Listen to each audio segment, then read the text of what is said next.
चलिए, तो हम क्लासेस और फंक्शन डिस्कस कर रहे हैं और आज इस वीडियो में हम सबसे पहले फर्स्ट कैटेगरी को डिस्कस करते हैं, that is function accepting nothing and returning nothing.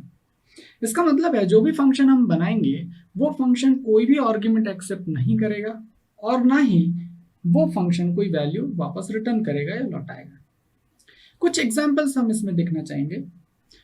वैसे तो स्टूडेंट क्लास के एग्जाम्पल्स हम पिछले लेक्चर्स में या पिछले वीडियोस में देखते आ रहे हैं। अभी मैं आपको दूसरी क्लास का एक एग्जाम्पल देता हूँ। ऐसे कुछ और क्लासेस के एग्जाम्पल्स मैं आपको होमवर्क के तौर पर दूंगा। आगे चलते हैं। मान लेते हैं मुझे ईएमपी क्लास, एम्प्लॉय क्लास बनाना है। So we want to create a EMP class. So first of all I'll describe or I'll write the members, जो कि members हम इस क्लास में बनाना चाहते हैं उन members के बारे में यहाँ पर लिख दूंगा। जब भी हम लोग कुछ ऐसे काम करेंगे तो एक class diagram sort of thing आपको बना लेनी चाहिए, जिससे हमें ये क्लियर होगा कि प्राइवेट सेक्शन में हम किन मेंबर्स को रखना चाहते हैं, प्रोटेक्टेड में किन को रखना चाहते हैं और पब्लिक में किन मेंबर्स को हम रखना चाहते हैं। एक बात और, जब तक हम इनहेरिटेंस के प्रोग्राम स्टार्ट नहीं करते, जब तक हम इनहेरिटेंस चैप्टर में नहीं आते, तब तक के लिए किसी भी क्लास में हम दो ही विजिबिलिटी मोड या एक्सेस स्पेसिफायर डिफाइन करेंगे, that is private and public. क्यों? क्योंकि protected visibility mode mainly inheritance में यूज होगा और यदि मैं यहाँ प्रोटेक्टेड विजिबिलिटी मोड बना भी लूँ और एक इंडिविजुअल क्लास के लिए हम काम कर रहे हैं तो वो हमें पता है कि प्रोटेक्टेड प्राइवेट विजिबिलिटी मोड के बराबर या समान ही होता है। इसीलिए हम अभी इनहेरिटेंस के पहले तक के सारे प्रोग्राम्स में सिर्फ दो ही विजिबिलिटी मोड ओपन करेंगे। मान लेते हैं ईएमपी क्लास में मैं प्राइवेट सेक्शन में डेटा मेंबर्स में EMPNO रखना चाहता हूँ, that will be employ number. उसके बाद मैं एम्प्लॉय का नाम रखना चाहता हूँ, एम्प्लॉय की एज और साथ में उसकी बेसिक सैलरी, जिसे मैं B सेल से रिप्रेजेंट कर रहा हूँ। So these are the members जो कि हम EMP क्लास के डेटा मेंबर्स के फॉर्म में रखना चाहते हैं।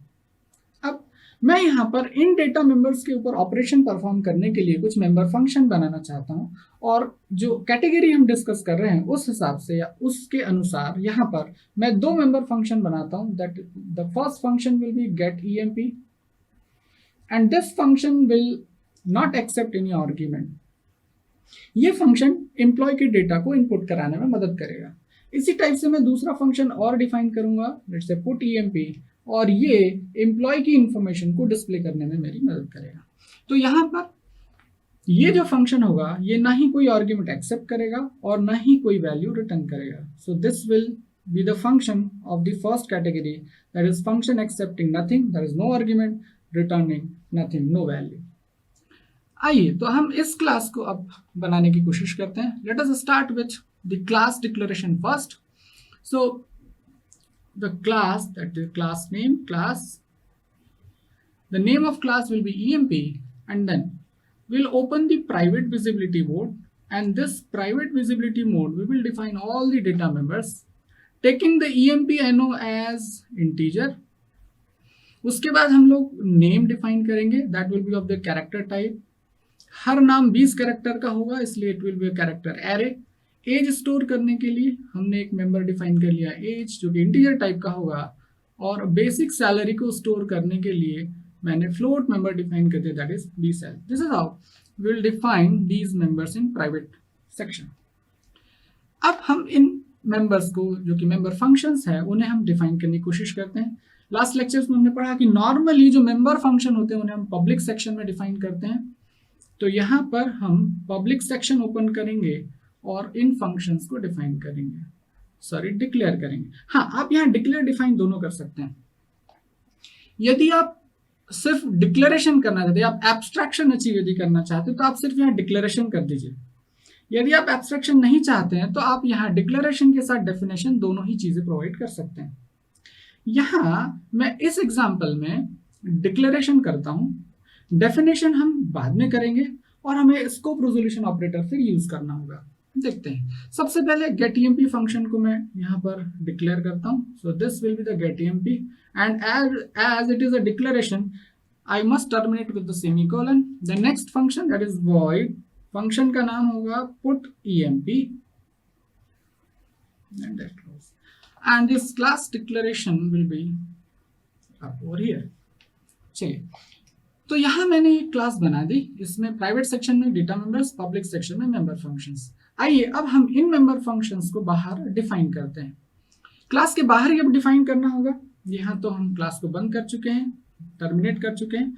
तो अब यहाँ पर हम इन मेंबर फंक्शन को डिफाइन करने के लिए स्कोप रेजोल्यूशन ऑपरेटर को यूज करेंगे, जो कि हम लास्ट वीडियो लेक्चर्स में पढ़ चुके हैं। Let us start it. So what is the syntax of scope resolution using scope resolution operator? So first we will write return type, then the class name. The name of class is emp, and then scope resolution operator, and then the name of function. Let's say get emp. Now here, this is the function जिसकी बात हम कर रहे हैं. This function is not accepting any argument, and it is not returning any value, hence the return type is mentioned as void. जब भी function value return नहीं करता, कोई वैल्यू रिटर्न नहीं करता, उस समय में हम फंक्शन का रिटर्न टाइप void यूज करते हैं ना। यहाँ एक सिंपल मैसेज देते हैं ताकि एम्प्लॉय की इंफॉर्मेशन तो इनपुट करा लें, एंटर emp इंफॉर्मेशन, और जैसे ही यूजर एम्प्लॉय की इंफॉर्मेशन इस फॉर्म में देगा, हम इसे इनपुट कराएंगे, that is cin emp no ename, age and bcell. So this will be the function which perform the task of input. इसी तरीके से हम दूसरा फंक्शन भी डिफाइन करेंगे। ये फंक्शन भी इसी कैटेगरी को बिलोंग कर रहा है, that is function accepting nothing, returning nothing. Let us define that. Again scope resolution operator we will have to use. First is the return type, that is void, name of the class, that is emp, and now scope resolution operator, name of function, that is put emp. Okay, what will be the definition?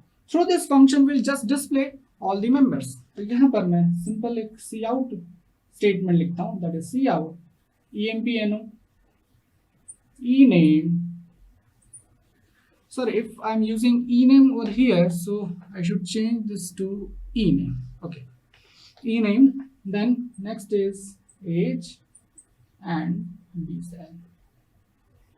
Whatever member, once you define the members, the same name will be continued in the whole program or class declaration and definition. So I have changed as ename. I have used ename over here, so I have changed this. Now just terminate this. So this will be the class declaration, and this is the function declaration. Now we will write the main function through which we will call these functions. तो main function लिखते हैं यहाँ पर. Let us start with the main function, void main. And first we will create the object of emp class. What is the syntax? That is the class name emp, and then the object name, that is e. As soon as this statement executes, the memory will be allocated for this object e, and the memory allocation will be for emp no ename, age and bcell respectively. जैसे ये members है, उसी sequence में यहाँ पर memory allocate हो जाएगी.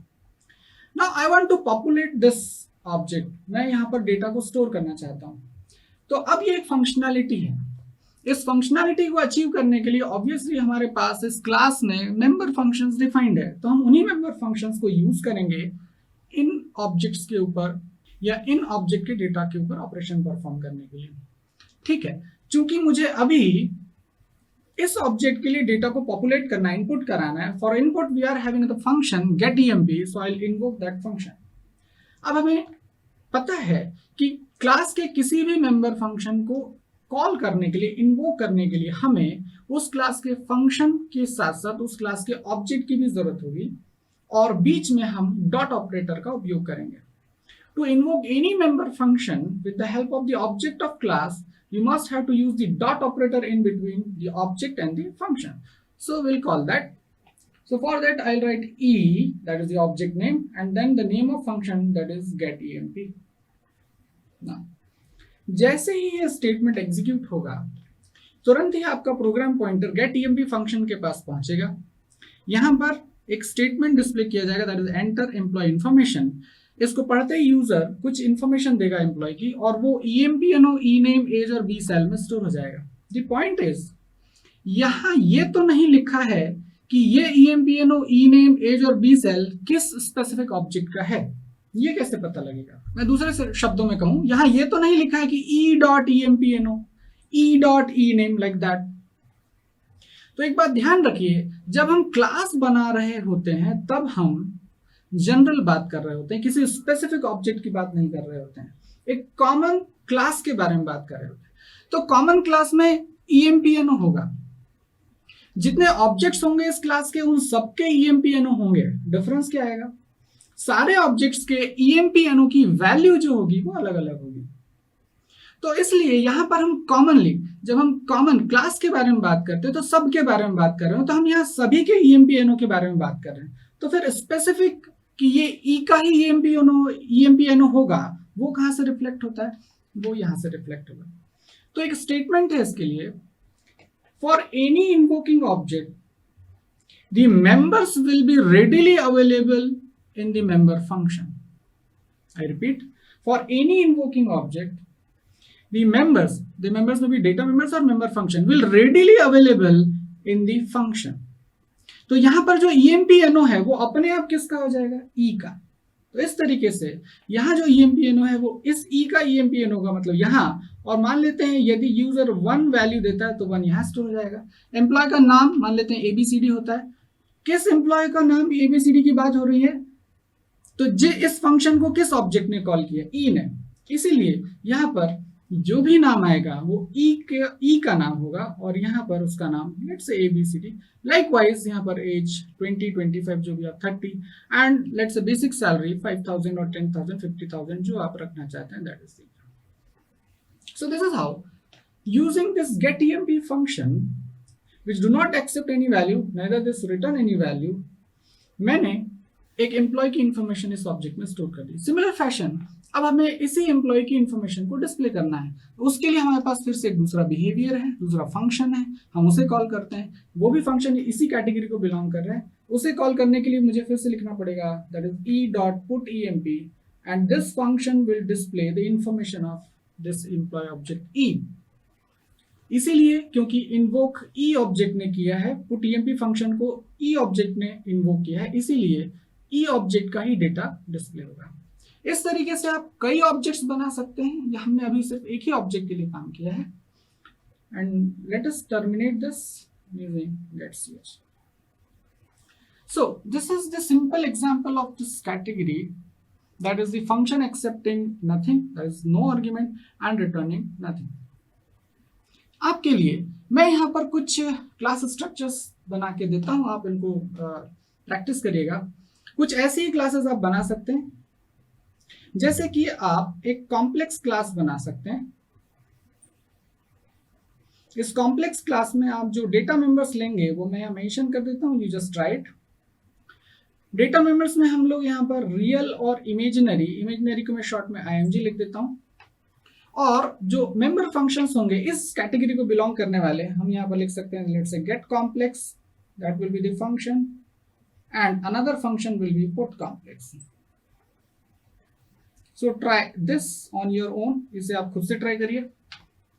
इसके अलावा एक और हम लोग क्लास डील कर सकते हैं, आप इसे भी ट्राई करिए, that is distance class. In that class you take the members as let's say for example feet and inch, and with the member function as getDistance and putDistance.